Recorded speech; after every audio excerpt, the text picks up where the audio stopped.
పిల్లలు కాలేజీలకెళ్తున్నారు, హాస్టల్‌కెళ్తున్నారని బాధ వేసినా, ఇంట్లో ఏమున్నాయా వాళ్ళు ఒక 2 రోజులన్నా కడుపు నిండా తింటారా అని ఏమేమి ఉంటే అవి పంపిస్తాం గదా!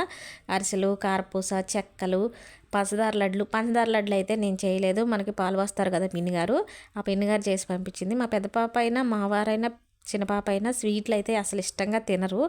కానీ ఈ పంచదార లడ్లు అంటే పెద్ద పాప ఎందుకో రోజుకొకటైతే తింటది. ఇక ఆ పంచదార లడ్ల వరకు ఆమెకే పెట్టేసిన ఆ పిన్ని గారు పంపించినయి. అలాగే పచ్చళ్ళు ఏమైనా పెట్టమ్మా అంటే టమాటా పచ్చడి ఒక్కటే ఉంది. దాన్ని తాలింపు పెట్టి పెట్టేశాను. ఇంకా జున్ను పాలు కూడా పంపించారు ఆ పిన్ని గారు, గట్టి జున్నే. గట్టి జున్ను కూడా చేసి బాక్స్‌లో పెట్టి పెట్టేశాను. ఇక మా పెద్ద పాపకి ఇష్టమైనయి, బాగా ఇష్టమైనయి అంటే మొక్కజొన్న పొట్లండి.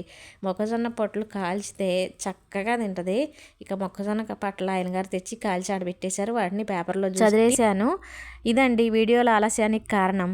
ఈరోజంతా ఇదే సరిపోయింది. ఈ వీడియో నచ్చినట్టయితే లైక్ కొట్టండబ్బా.